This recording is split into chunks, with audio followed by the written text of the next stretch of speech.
Good afternoon, and welcome to another extremely topical and extremely timely EMET webinar.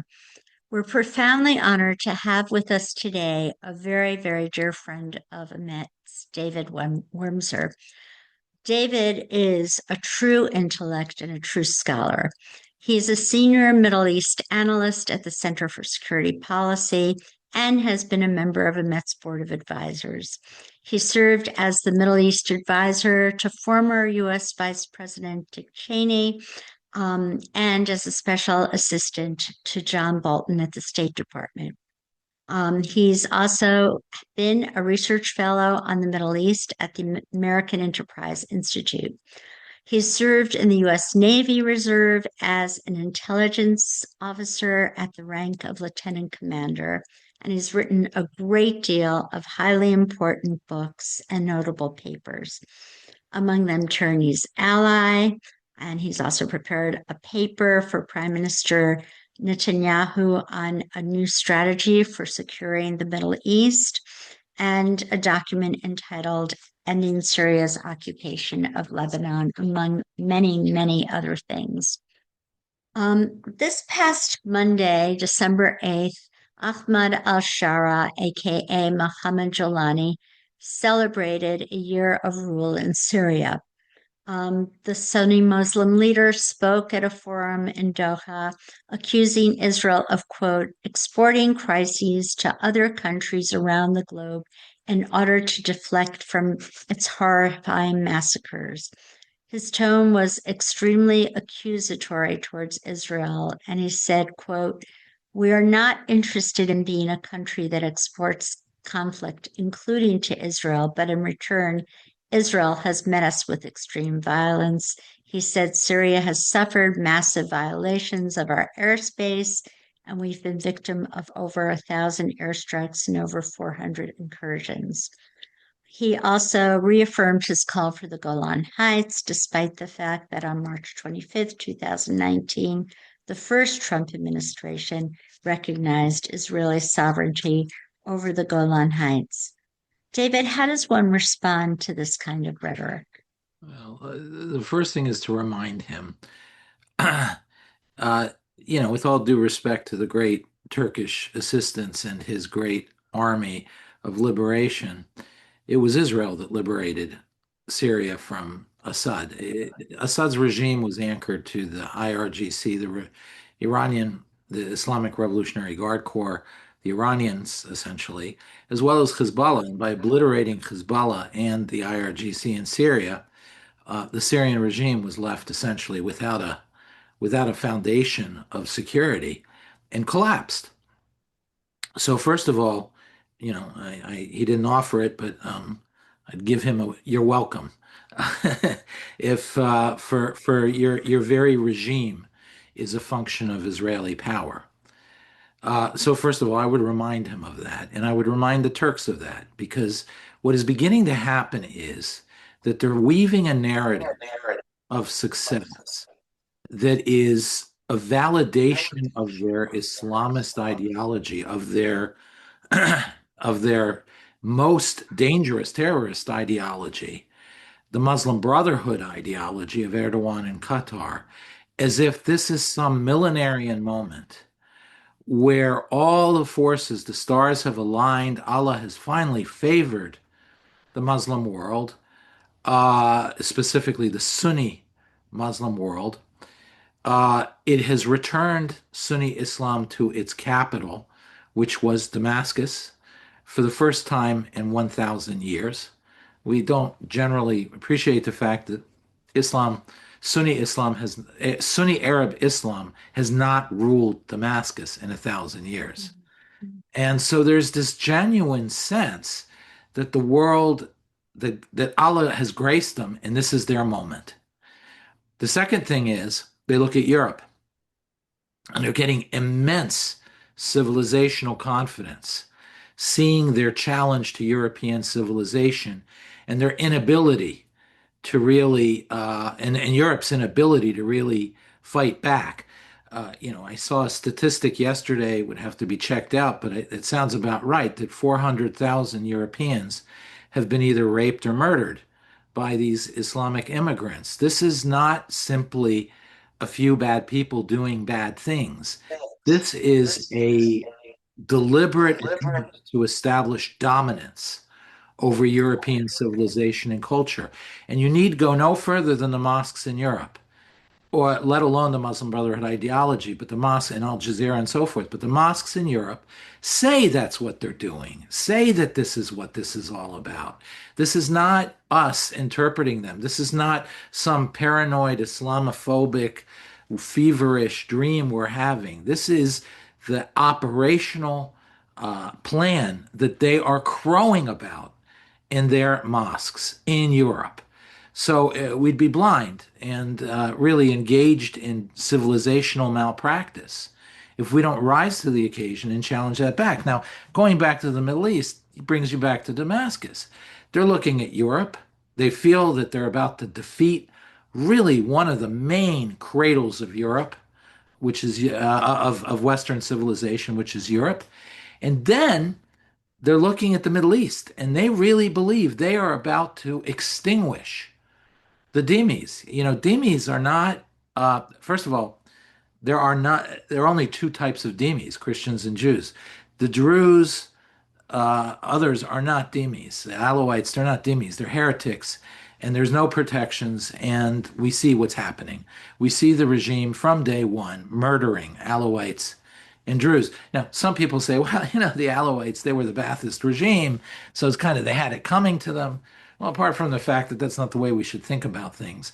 But the second thing is, when you look at Assad as he was government, he was Arab nationalist, and he bent over backwards to champion Arab nationalist causes, including Sunni dominance. So at the end of the day, he did not favor the Alawite community really at all in Syria. He didn't really help them. And they feel now not only paying the price, but that they didn't get anything out of it. So it's all just really cover to kill the non-dhimmi, the non-protected minorities. But of course, with this civilizational conference, this is now moving to another area. We have to remember dhimmis are tolerated because we were given the Quran at Mount Sinai, and Moses and the Jewish people unfortunately corrupted it. We were, again, the West was given the Quran once again to Jesus, but the Christians corrupted it. So he had to come again and reveal it, the Quran, which has existed, by the way, since the beginning of time in their mind. And the Muslims now get it. That is the pure faith. So we are corrupted forms of their religion and their view. That's why they say you revert to Islam, not convert to Islam. They believe we just corrupted the true revelation. So they tolerate that because obviously Allah has chosen us for revelation, but only so far. At the end of the day, we must accept them as the true faith and eventually become Muslims. And we're reaching that point now where the tolerance of the dhimmis is ending.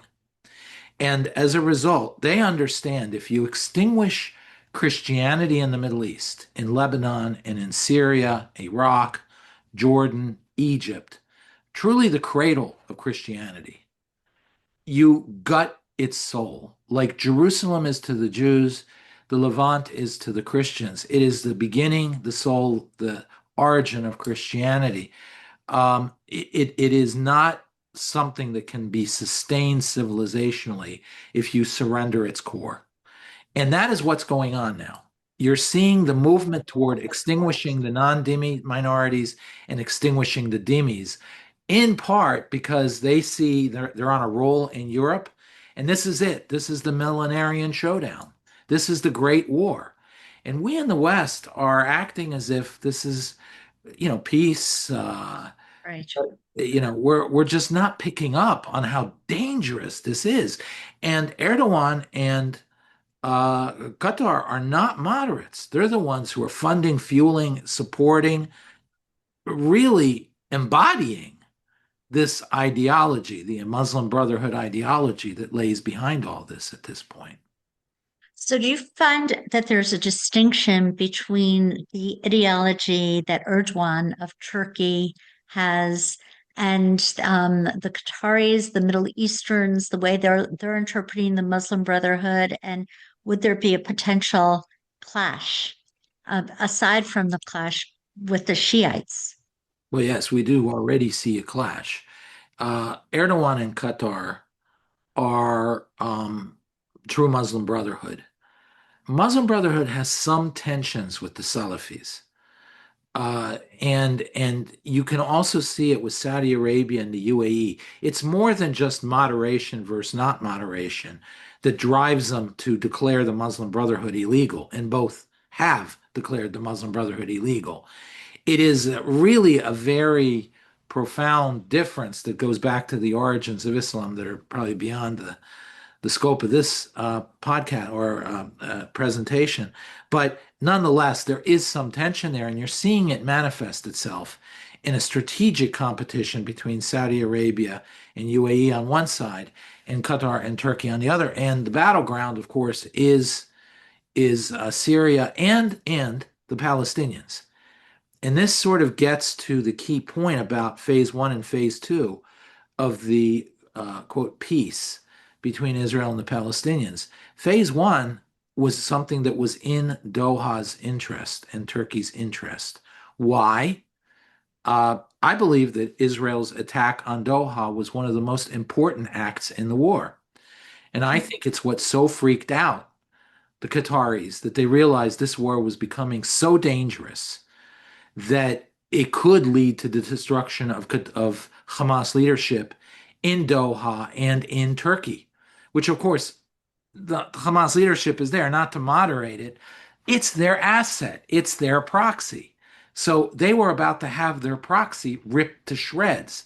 On the ground, the Israelis finally had made the decision to go all out in Gaza, and they stopped to retrieve all the hostages, but they were willing to go all the way this time. And Hamas and Qatar and Turkey knew it. So they were facing a catastrophic collapse of their strategic asset, the Muslim Brotherhood, and again, a civilizational setback that could puncture this balloon of confidence and so forth. So it was in their interest to cough up the hostages and make a deal. But for the same reason that they did phase one, in phase two, their fundamental interest is to save Hamas because it's their asset. It's exactly the same reasoning. So while they were apparently on our side on phase one, they're not on our side on phase two. And the Hamas is important because the Palestinian issue is also the gateway for larger peacemaking in the region. So as long as they control the Palestinian issue, they control a veto. Unfortunately, the Biden administration returned the Palestinian issue back to the center of peacemaking. The Abraham Accords actually pushed it off into a closet so you could make peace without it. But the Biden administration forced it back into the center, and I think Israeli government somewhat indulged that too much, especially the previous government. But anyway, that said, it is now again the gateway for larger peacemaking, and as long as Qatar dominates the Palestinian issue through Hamas, they essentially have a veto over Israeli, Saudi, Israeli, UAE strategic relations. So of course they're not going to give in. And of course the Saudis are the opposite, which is they're interested in phase two. They want to destroy Hamas. They don't want to go for a fake deal on Hamas. They've already declared Hamas and the Muslim Brotherhood illegal.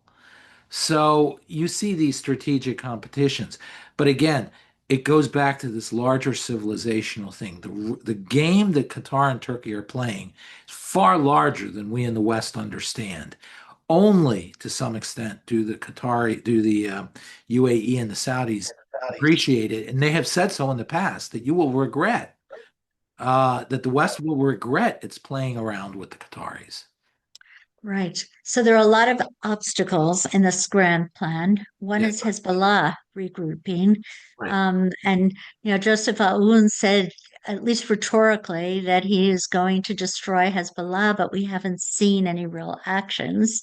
Um, and, that's obviously at least 50% of the Lebanese armed forces are Correct. Shia.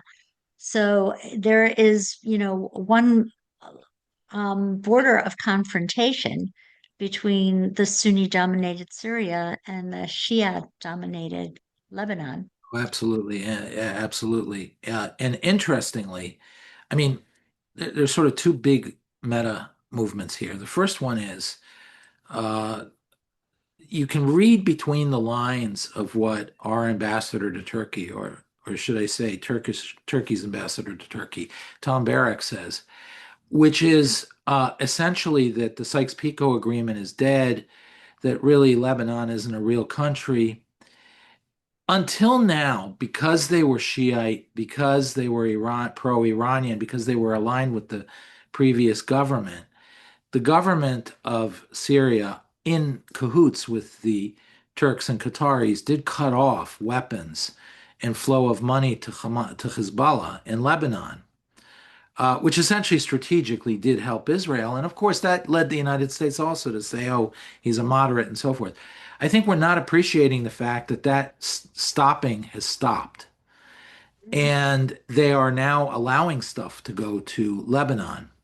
Maybe not at the level it was, maybe much more limited, but it's happening. And you ask yourself, why would they do that? And then you get to the statements of Turkey and Barak and Al Jazeera commentators. They actually now want Lebanon to collapse. They actually want this. So Turkey is not a stabilizing factor. They're trying to destabilize Lebanon because if it collapses, the Sunni part of Lebanon becomes part of Syria.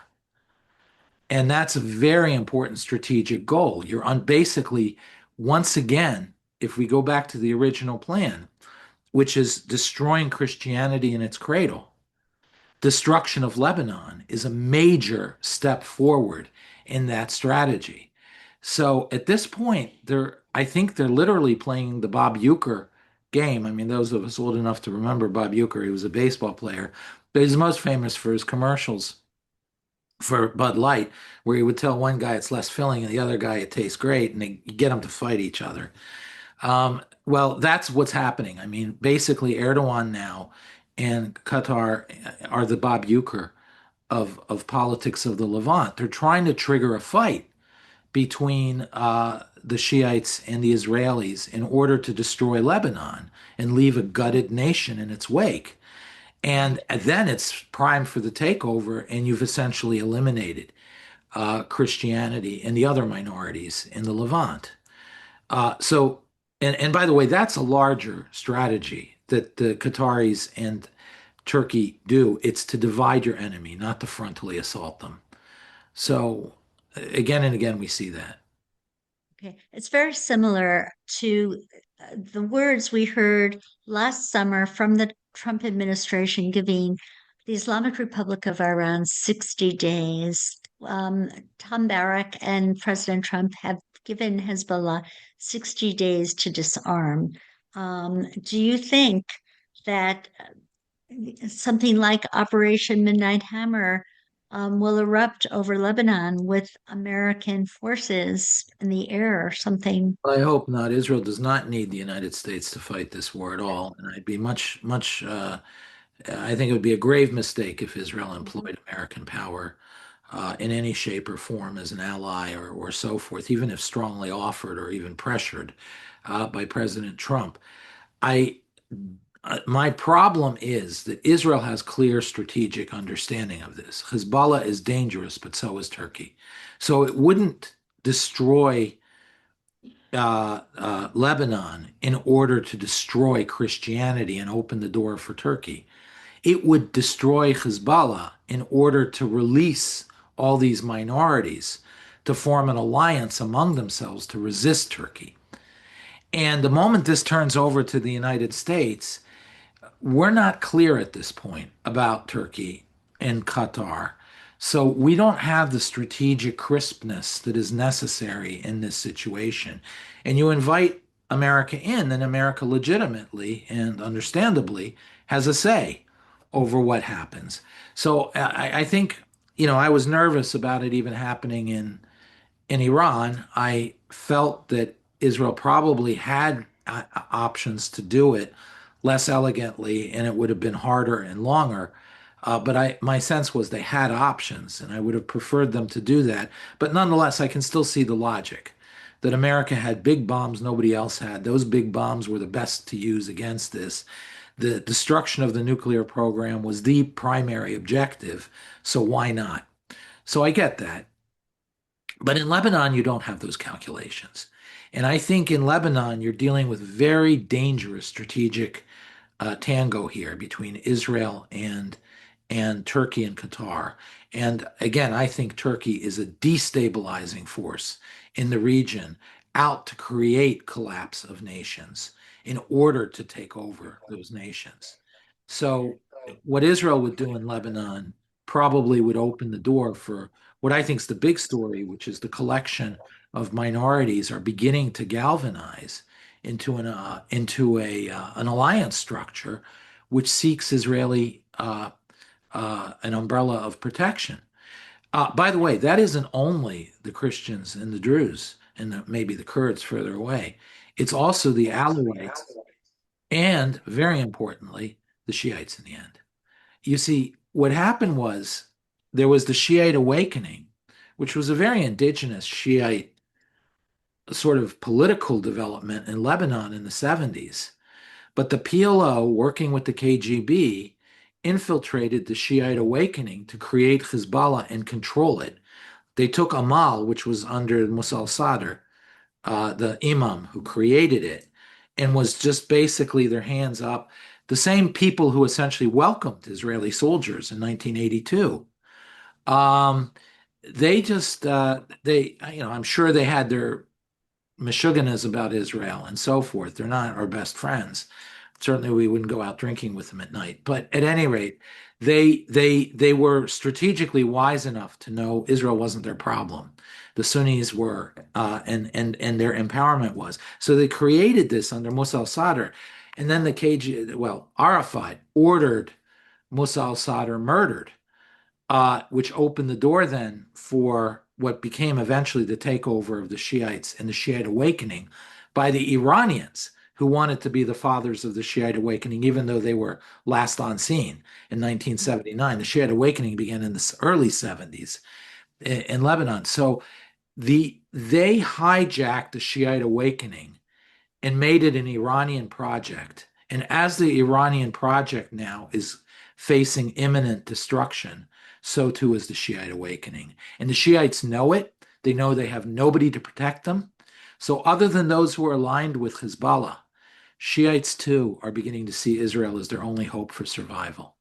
So, you're seeing Amazing. fundamental redraw of alliances and structures that offer a tremendous opportunity for Israel, tremendous opportunity for the United States, because we could anchor the entire Eastern Mediterranean Levant with a collection of allies that are pro-Western, aligned with Christianity, aligned with Israel, aligned overall with the West, which will really help us face down what I believe is the emerging civilizational struggle led by the Muslim Brotherhood ideology. So let's turn now to Gaza, Yeah. another Sunni Muslim stronghold. Right.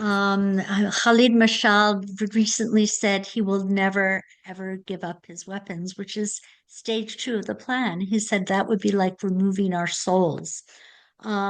So how do, and obviously this international stabilization force is not really getting off the ground, although I heard recently that Italy might join it, but they're not going to try to enforce this mandate for Hamas to give up their weapons. So, um, how do we proceed? And Israel is trying to walk a very narrow line to try to impress President Trump that yes, we are abiding by his 20-point plan. But on the other hand, Hamas is not. So, Right. how do we proceed here? Well, I think that we proceed the way Israel has proceeded, which is to give Trump a chance to turn it. If he really believes Qatar and Turkey can disarm Hamas, I don't believe they will. In fact, I think the opposite. They're the reason they're not disarming. But at any rate, he has to be given a chance. And in the end, he's going to get furious. And the question is, will he be furious at Israel for sabotaging his effort, or will he be furious at Hamas and hopefully Qatar and Turkey for sabotaging his effort? And I think the Israelis right now, what they're doing is they have their own reasons for waiting as well, by the way, both on Lebanon a little bit, on Iran, but also on Hezbollah. I mean, on Hamas. But I think we're talking a short fuse, a couple months, 2 months maybe. And then Israel has to make a decision. This dividing of Gaza into two states, having one where you have stabilization force and economic development, it won't work. It won't work because there are Palestinians that cross the lines. And Israel, the international force, the whole structure will be sabotaged as long as Hamas exists. And also, it's very dangerous for the Israeli army. These are not very easily defended lines from what we have seen over the last 20 years, which is these attempts to seize Israeli soldiers or Israeli civilians as hostage. And that, of course, is one of the main strategic objectives now of Hamas is to retake hostages, cast as, well, you weren't withdrawing, so we had to do it. So I don't see this as a stable state. This idea of East Gaza and West Gaza, or a Hamasistan and non-Hamas Gaza, until Hamas is destroyed. This is all an illusion, and I think the Israelis understand that, and they know they have to do it, but they know they have to indulge the United States uh, and it's possible Trump understands that too, that he has to indulge the effort to show that he's trying. Uh, but I don't see this lasting more than 2 more months. And then I think it's inescapable. There's only one force on the face of the earth that will disarm Hamas, and that's the IDF. So it will be the IDF that will have to finish this war. Right. So let's turn now to Judea and Samaria, or colloquially known as the West Bank. Yesterday, the IDF announced that Israeli security forces seized a whole smuggling weapons network in the Tulkarem area, including rockets, explosives, and materials intended for use against the IDF. Um, is this region also heating up? Yes, not only this region, Israeli Arabs. Um, we were kind of surprised, all of us, that the Israeli Arabs, first of all, in Judea and Samaria, the Arabs there, as well as the Arabs in Israel, were quiet. Now, why were we surprised? One, because it's Judea and Samaria that's always first to be radical. But the second thing was in 2020, when there was the last round of war between Israel and Hamas.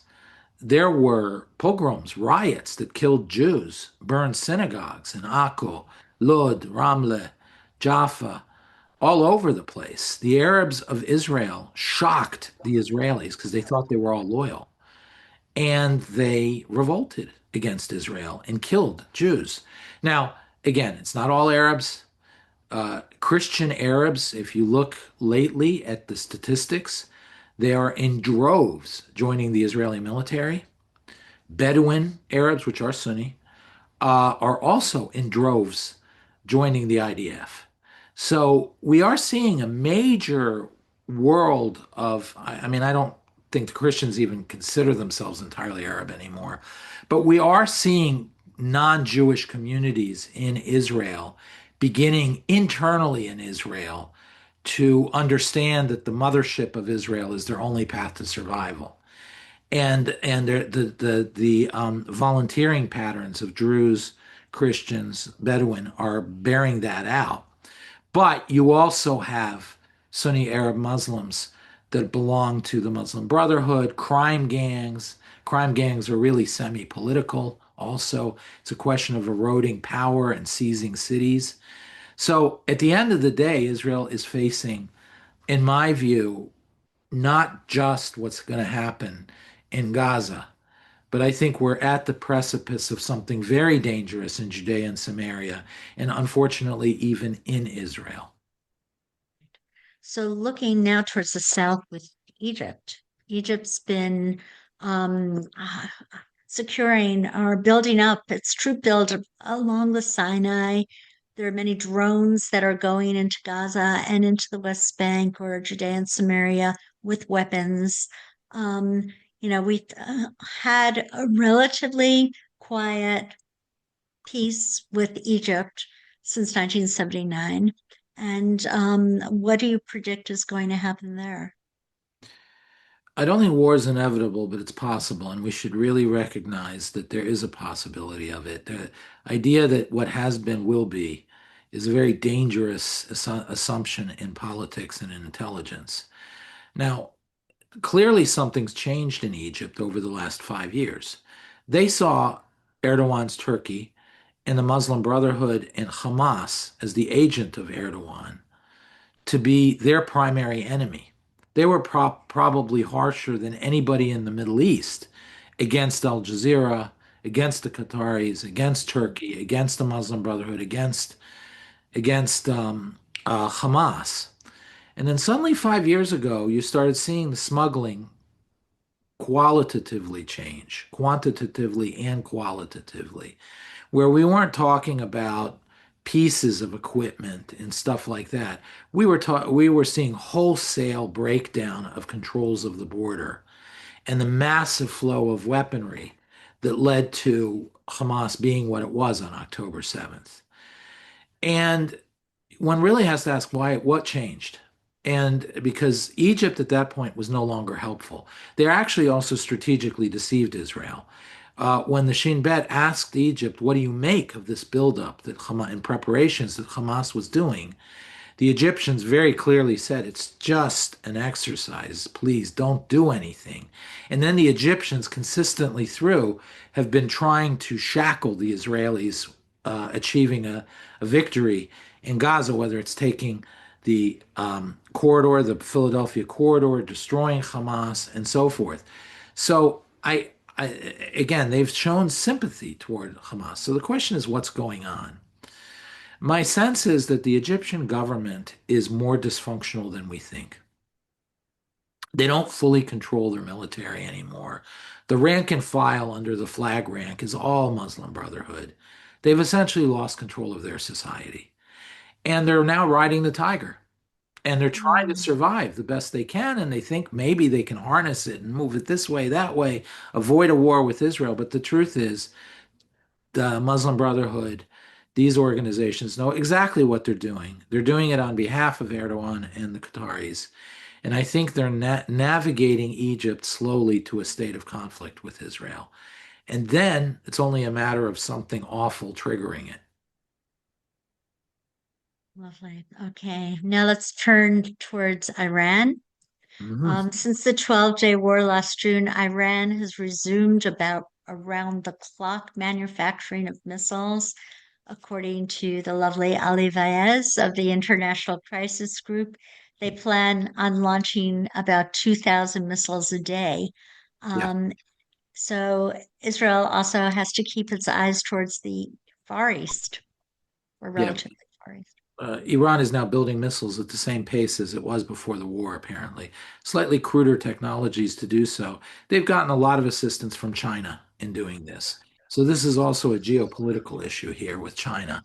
And I think it's an aspect that has to be aggressively dealt with both by Israel and the United States. The idea that Israel and the Middle East is a separate world from the Far East Mhm. and that the strategic tensions in the Far East don't affect the Middle East, I think is over. Israel and the United States have to understand that there are major strategic games going on in the Middle East that play into China's strength overall. The Belt and Road, which in the Middle East is anchored again to Iran, to Turkey, and Mm. to Qatar. And by the way, this is another thing. We'll get to Egypt in a second. The Belt and Road is the extension of Chinese strategic presence into the Middle East. Uh, it's encircling India, and you see the tensions between India and Turkey. Almost nobody notices, but there are very serious tensions between India and Turkey. Why? Because it's an extension of the Belt and Road Initiative, as well as India's abutting the Muslim world. So it's again this flowing together of the CCP geopolitical thrust with the Islamist world thrust as well, coming together in Central Asia. And opposite, you have once again, you have the Indians trying to get the UAE, the Saudis to understand that. Israel does understand that. Greece does understand that. So you see this corridor emerging called IMEC, India Middle East Trade Corridor, Economic Corridor. But it's really, it isn't about trade. It's about strategic alignment. And it's essentially to try to draw a southern barrier to the Belt and Road. Well, in that context, Israel is right in the middle, as are the UAE, India, Saudi Arabia, and Greece. They're not only in an Islamic radical Muslim brotherhood thrust against the West, they are also part of the Chinese CCP Belt and Road initiative against the West. So one has to look at the strategic questions also through that. And again, that brings you back to Syria, with where that's really the battleground right now. So we have that with Turkey. Well, I'll leave it at that. You can follow up. Right, I forgot right. exactly Okay. what the question was. All right. All right. All right. So Israel has to absolutely, yeah, this is really an eight front war if you talk about diplomacy and all of the other fronts. The Israeli people, I know, I have a son-in-law who's, part of the IDF. You have a son that's part of the IDF. Um, they're exhausted. And do you think the IDF is stretched thin? I know that the Israeli people are also incredibly resilient, but they also understand that this is their home that they have to take care of. So they are stretched thin. It isn't quite what we think. It isn't because it's Israel's not just not strong enough to defeat its enemies. What you're really dealing is the long-term consequences of the United States not backing up Israel for real under Biden. I mean, this war should have been finished in 3 weeks or 4 weeks, but it couldn't be because the Biden administration didn't allow it, and then the Biden administration began its embargoes on Israel. So Israel essentially, and also unfortunately, and this is something Israel has to ask itself, and this is emotionally a difficult question to ask, but the hostages were an effective strategic tool employed by Hamas to shut down Israeli strategy. And it will cost Israel much more in the future, hundreds of hostages, hundreds of dead, and strategic damage. I understand the reasoning because Israeli society, anybody who's been there, they know there's a familial aspect to Israel, whether it's an Iraqi Jew sitting with a Polish Haredi, there's an affinity, a feeling of family, and you just don't leave your family behind. And there would be a rip in Israeli society, which I understand if the government of Israel just early in the war said, well, it's the price of war, goodbye, we can't really save these guys. So it had to do what it did, but there's a cost to that. So between that and the global pressuring on Israel to halt and constantly halt and stop and never quite win, which is, by the way, the pattern since 1948. We forget in 1948, why did the ceasefire happen the day that it happened? Because the Israelis were about to invade the old city of Jerusalem, and they had the power to do it. It was made to preempt an Israeli victory in the walled city of Jerusalem, which would have been a game changer. So it would have been an inescapable catastrophic defeat for the Arabs, dramatic victory for the Jews, returning to Jerusalem in 48. The sort of thing you had in 67 would have been in 48. Similarly, in 73 and 82, again and again and again, Israel is halted from a dramatic victory, and it's not because of its limited power. It's because it doesn't believe it's strong enough to resist its allies who are asking for the war to stop.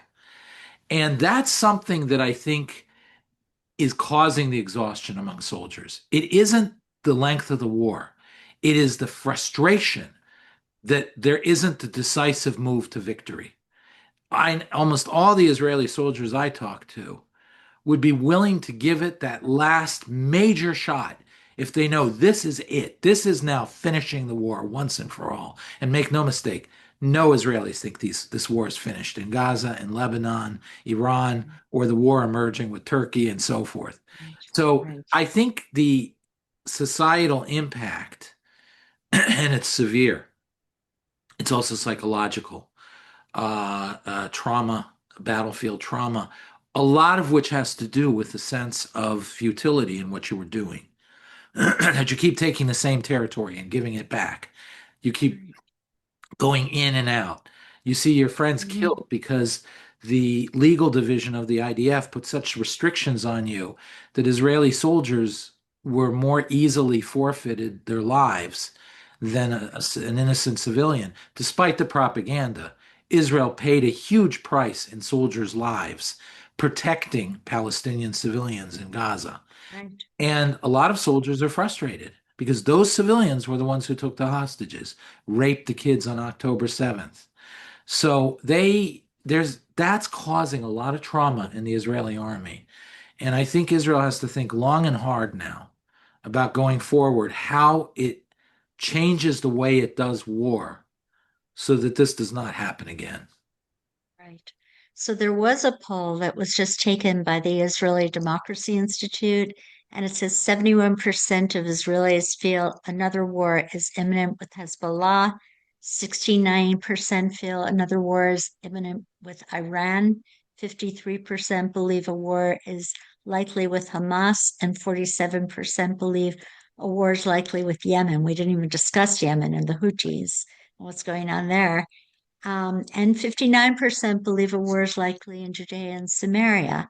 So, and 55% believe that selling F-35 power jets to Saudi Arabia will harm Israel's security.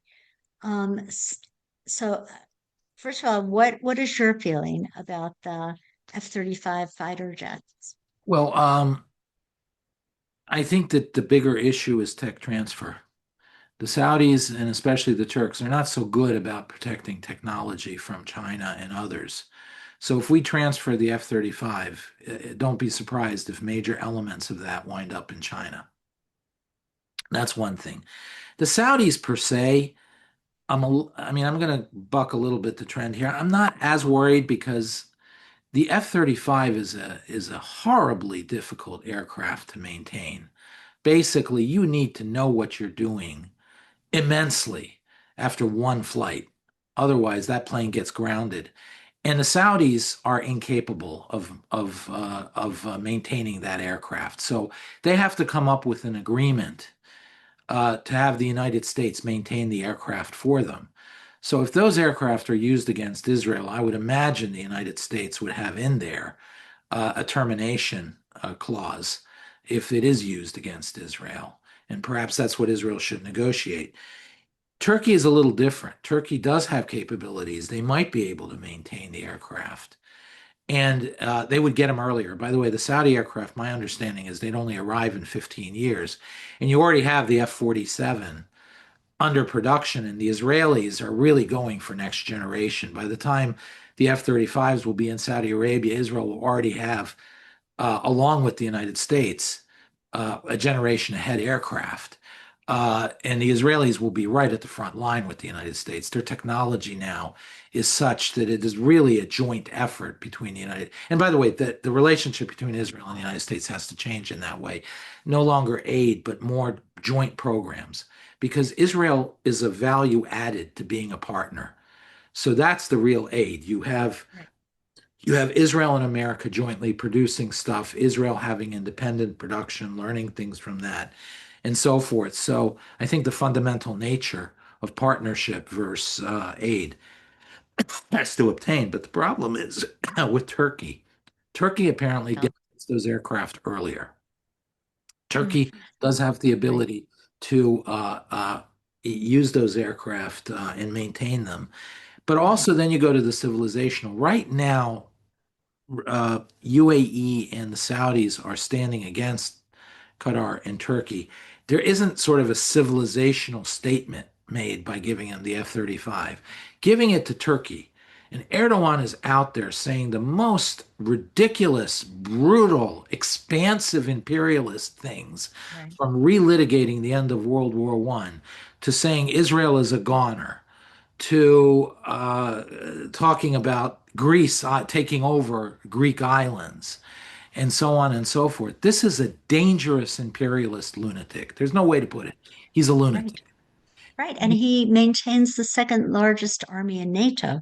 Correct. Yeah. And And and there exactly. And I don't think there is any way to expunge him from NATO. no, and there is no way. There's no way to expel somebody. They can walk out, but you can't expel somebody. But he's also anchored to Damascus and this millenarian civilizational Right. confidence against Europe and in Sunni Islam. So giving our most developed fighters now to that camp convinces them we have no will to defend ourselves. We are easily manipulated. We are going down. And that will have impact in the United States because Muslims across the country who believe in this Muslim Brotherhood ideology will feel deeply encouraged, and it will lead to another 9/11 or worse. Right. I'd like to Related turn to to the some of F-35. Directly right. related to the F-35. Yeah.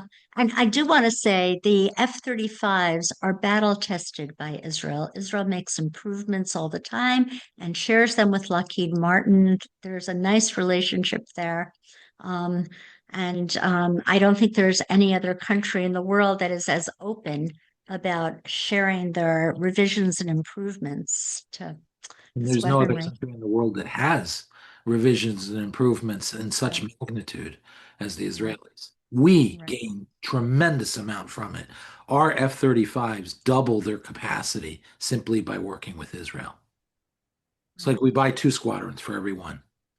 Right, right. So there are a bunch of questions. One is, Sarit Sahavi of Alma. She brings up the issue of the massive tunnel complex into Lebanon that dwarfs Hamas's tunnel system. So this woman would like a response regarding the strategy of containing Hezbollah.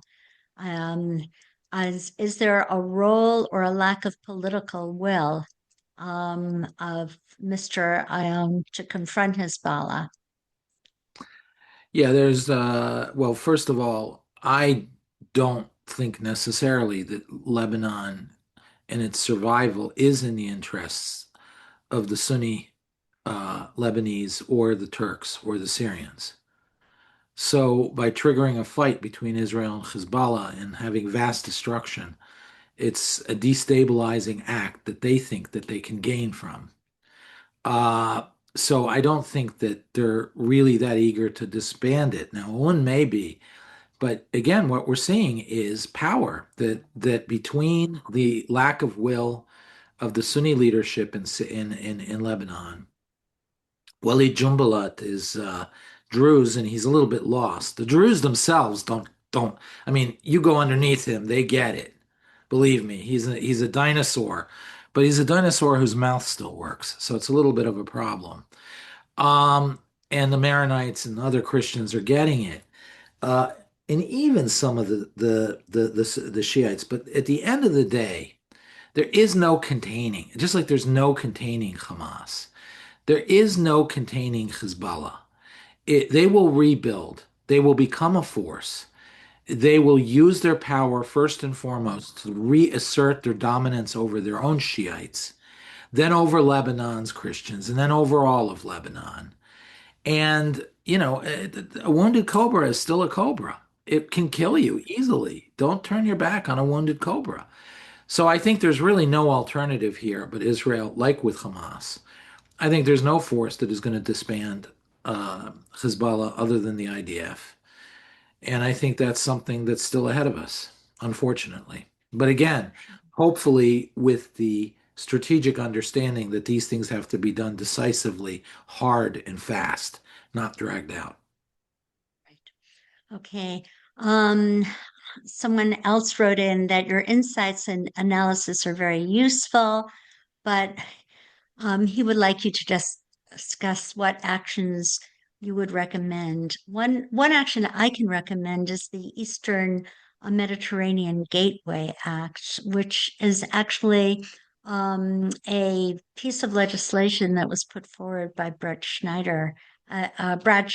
Really, really brilliant piece of legislation talking about Israel, Cyprus, and Greece and the United States working together um, in terms of the exportation of gas together to undermine um, the entire Russian Iranian network and Chinese network.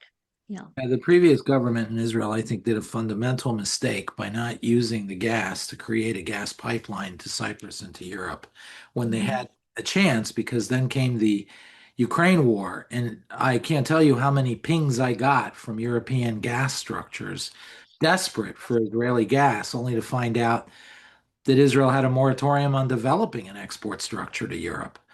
Had Israel really done that, they could have really seized that trade. It's not too late. By the way, I think the maritime agreement between Lebanon and Israel was part of that strategic failure, in the sense that Israel never realized that the reason why that gas structure was needed to be released, the Lebanese gas structure, is that Qatar and Hezbollah, remember, Qatar likes to play both sides. Qatar and Hezbollah wanted to make Lebanon a gas hub for Europe and Turkey, and basically dominate the East Mediterranean gas strategic structures and knock Israel out.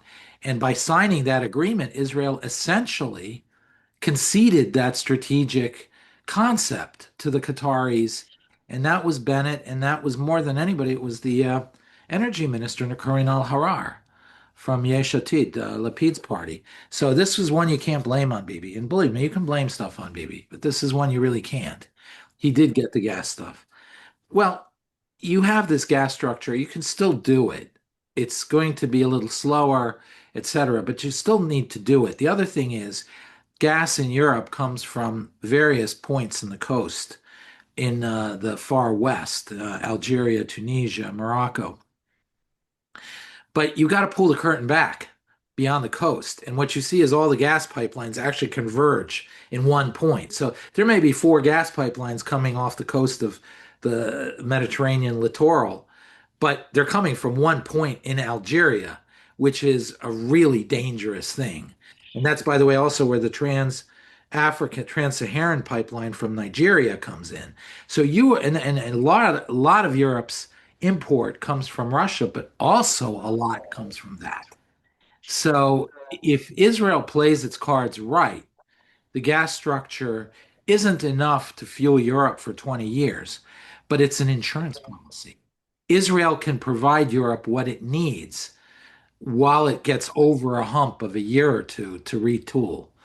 And so I think this is a major strategic issue Israel has to. By the way, it's again related to the whole Belt and Road and IMET corridor and so forth, because the UAE and Saudi Arabia, they want to bring their gas to Israel's coast and then send it off from Israel to Europe. And if it is now including UAE and Saudi gas, then you are talking quantities that really can replace Russian gas. Israel alone can't, but they could. So this is a major strategic play that again flows into these larger questions that unfortunately we're somewhat dropping the ball on. Right, right. All right. Another question. Did Qatar turn events into a victory for themselves? Trump declared Qatar a non-NATO ally, took Qatari blandishments in exchange for air defense assistance and supply F-35s, and finally made Bibi apologize to Qatar. In the end, hasn't Qatar found our Achilles heel using greed and corruption that the U.S. is for sale? Well, yeah, this is a very deep topic, but I can't ever get this saying right. Is it snatch the jaws, victory from the jaws of defeat, or Defeat, from the right, jaws of the victory? right, right, But right. anyway, Qatar was in a state of crisis after Israel attacked Doha and was ripping to shreds Hamas.